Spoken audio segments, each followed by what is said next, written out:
સત્યનારાયણની કથામાં જેવો આપણે શીરો ખાઈએ છીએ તેવો આપણે કથા પછી ઘરે બનાવીએ તો નથી બનતો. તો આજે આપણે મહાપ્રસાદમાં બને છે તેવો જ રવાનો શીરો ઘરે તૈયાર કરશું. તો થોડીક અમુક ટિપ્સનું ધ્યાન રાખવાનું છે. તો સૌથી પહેલા આપણે ઘરમાં રહેલી કોઈ એક વાટકીનું માપ સેટ કરી લેવાનું. પછી તે વાટકી ભરીને આપણે અહીંયા ઘી લીધું છે.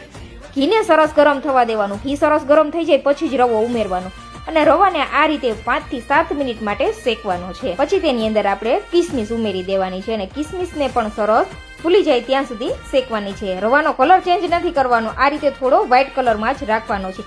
ત્યાં સુધીમાં આપણે દૂધને પણ ગરમ થવા માટે રાખી દેવાનું છે. તો આ રીતે રવા ઉપર સરસ ઘી આવી ગયું છે અને રવો સરસ ફૂલી ગયો છે. તો હવે તેની અંદર આપણે ખાંડ ઉમેરી દેશું અને ખાંડને આ રીતે 2 મિનિટ માટે ચલાવી લેવાની છે. રવો, ઘી અને ખાંડ ત્રણેય એક સરખા પ્રમાણમાં લેવાનું છે અને પ્રસાદનો શીરો બનાવો તેમાં દૂધનો જ ઉપયોગ કરવાનો છે. તો 1 કપ રવાની સામે આપણે અહીંયા 3 કપ દૂધ લીધું છે અને દૂધ ગરમ જ ઉમેરવાનું છે. ઠંડુ દૂધ નહીં ઉમેરવાનું, ગરમ કરીને જ દૂધ ઉમેરવાનું છે. સતત આ રીતે દૂધ ઉમેરી દઈ પછી ચલાવતા રહેવાનું છે. અહીંયા પસંદ હોય તો એલચી જાયફળનો પાવડર તમે ઉમેરી શકો છો, પણ આ પ્રસાદનો શીરો એમનો પણ ખૂબ જ સરસ ટેસ્ટી લાગે છે. તો અહીંયા હવે આપણે ડ્રાયફ્રૂટ ઉમેરી દઈશું. તમે જોઈ શકો છો શીરાની અંદરથી ઘી બધું અલગ થઈ ગયું છે. આપણે જે ઉમેરેલું હતું આ રીતે શીરા ઉપર ઘી આવી રહ્યું છે, તમે જોઈ શકો છો.